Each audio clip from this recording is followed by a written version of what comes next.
I am the self-help hacker. Here's the thing. I know so many times in your life you've been told, just be yourself.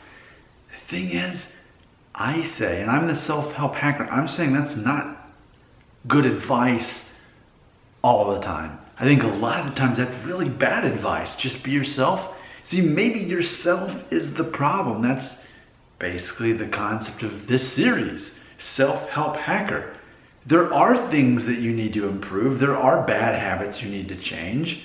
So if you're just being yourself, maybe that is part of the problem. Something I see a lot of people with what I call victim mentality, and this is a theme that I keep seeing in the comments of these videos for this series. People will point out something about themselves that they cannot change, something they were born with, and it could be something like their height or anything that they have no control over, for example. And then they take that and say, this is the reason people don't like me. That's not actually it. So if you're the kind of person who dwells inwardly, I've said before, it's like the opposite of being conceited. If you're conceited, you're like, oh, I'm great. It's all about me. But the opposite of that, I think, can be true. You can be conceited, but you have a very low self-esteem. And if you are assuming that people like you or don't like you over something you can't control, then that's not good. And that's not healthy thinking. So in that case, I'd say don't be yourself. Instead, stop focusing on yourself because it's not about you. I've said this before. It's about other people. People are already obsessed with themselves. So once you start catering to that fact and asking them questions about themselves, they're dealing with their own insecurities. They're making the same mistake of focusing on things they can't control and assuming that's why people don't like them, or if they could change that thing that they can't change, that's the reason people like them. But if you can show them, hey, I like you as you are, you can help break through that disease that so many people have. And again, the disease is, if only I was ... whatever the thing is, people would like me. That's not the reason people like you or don't like you. So just be yourself may be bad advice. Maybe in theory, and I'm not saying be somebody else, but maybe become the more advanced version of yourself. Change your bad habits. Change your self-serving habits, serve other people, and in doing so, you realize you become a better human being. It's funny because, for example, I refer to this every so often. A couple years back, I made a list of what I perceived, at the time, I called it my top 10 list of masculine traits based on society's perception. But granted, I will say that a female, I pointed out that really these are admirable traits for male or female, and I have to agree. But like looking through these top 10, if you're the opposite of one of these things, then I would say don't just be yourself. Be a better version of yourself. So just as a reminder, first one here, being confident, believing in yourself. And remember, no one else can tell the difference between real confidence and fake confidence. So if you appear to be confident, people already like you. Even if you're faking it, they can't tell that if you're acting like you're confident. But if you're so focused on your own perceived insecurities, and assuming that's why people don't like you, well, then I'd say don't just be yourself, because that's not good enough. You do need to change, and people will like you more if you stop being yourself in that situation. Number 2, respects women and helps his fellow man, loving others as himself. That's something I've said before in this channel, how important it is to, if you have the opportunity to help yourself or help someone else, you help someone else. So if you're still focused on your own insecurities or what you don't have, then I'd say don't just be yourself, be the better version of yourself. Number 3, a person who finds their identity in their own skill set. They recognize what they're bad at, they recognize what they're good at, and they build their identity off of that. So if you say, well, nobody likes me because of X, whatever the things that you can't control, while ignoring the fact that you do have skill and you do have talent that most people don't have, but you're failing to recognize that that could be the same thing that sets you apart. It's not about fitting in, it's about standing out and recognizing, wow, people would see value in this thing, and especially if I found a way to help people with that thing that I'm good at that the other people aren't. So if you haven't identified the thing that you're good at, and by the way, if you need help with it, just figure out what you're bad at. Once you recognize that, it's a lot easier to know what you're good at by default. For example, bad at math, science, engineering. Good at speaking, problem solving, musical things. But they're the opposite of the things that I'm bad at. So I recognize that. I learn to help people with those things. And there we go. That's me being myself in a good way.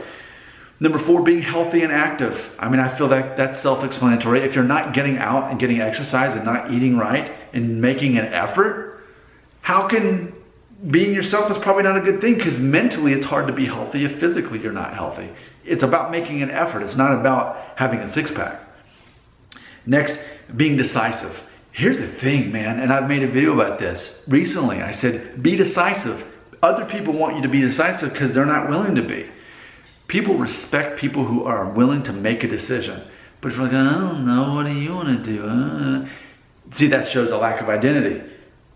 Instead, you want to show confidence by being decisive, being the one who's willing to make the decision. So if you're, I don't know what I want to do, then people don't like that version of you. Become the better version of you, the one that's decisive. Number 6, committed. Yes, what are you committed to? Clubs, family, friends, what are your commitments? If you have no commitments, then that's a lack of identity. So don't just be yourself if you have no commitments. It's time to make some commitments in your life, and that helps build up your identity. That makes people like you more. Because if nothing else, it's causing you to connect with other people in social situations outside of stupid Facebook, Instagram, and all the stupid stuff that's going to come in the future years after this video is new. Next, being a leader. And this, I'm saying, knows how to manage and motivate other people. This goes back to people are obsessed with themselves. Cater to that. Ask them questions about their life. If you have to start a conversation, just say enough to get them talking about themselves, and then start asking more questions. And then when you find out what drives them, what motivates them, help them figure that out. Talk to them about more of that. That's being a leader, because it's focusing on other people and not yourself. Next, being a good communicator. And I've made, that's funny that I'm like, I stumble on the word good communicator. That's funny. But I had recently made a video on this channel talking about that. How sometimes and often you're going to be the only good communicator in the room, or the only one who's willing to communicate. So again, people respect that. It's a matter of making complicated concepts seem simple, whereas poor communicators take a simple concept and they complicate it. Next, being funny. Humor is so important. There are days people go through the whole day and probably never laugh. If you could find a way to make a person laugh, and I've said it before, it's not even about telling jokes. It's not even, a lot of times, about even being funny. It's about knowing how to smile and even laugh as you're telling something. People will laugh along with you because it makes them feel comfortable. You can laugh about something that's not even funny at all, but the other person will laugh. That gives you power because you're giving them power. You're giving them a little bit of joy, often without ever telling a joke. And then, so if you're not funny, get funny. Don't be yourself if you're not funny. Find a way to get funny, make people laugh, even if you're just smiling more and kind of doing this as you're telling a story. They're gonna often mimic your facial expression. And then lastly, number 10, being emotionally intelligent.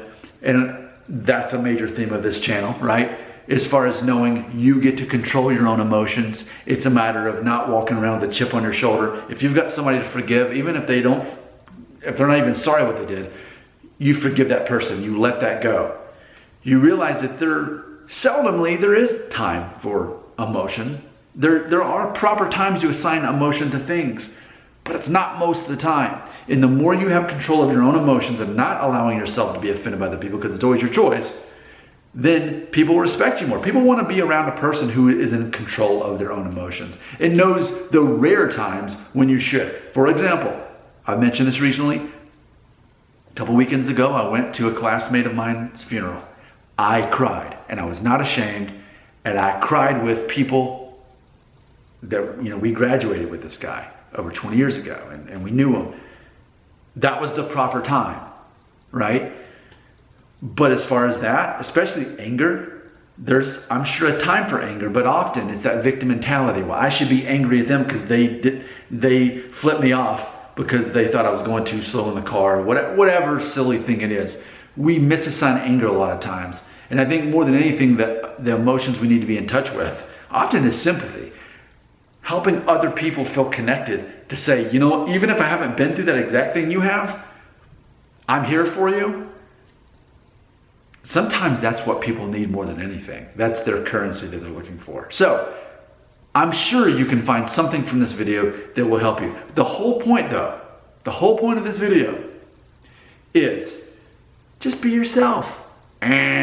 Sometimes it is good to be yourself, but the best version of yourself. And sometimes when you have not lived through as much life experience as I have, and say you're younger than me, which you probably are, you're not at the best version of yourself yet. That's why I make these videos, to help get you there, to help you hack there, get your way there quicker.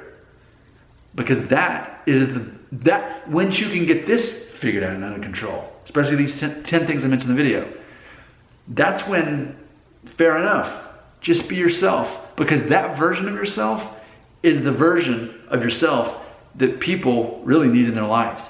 Your comments belong right here.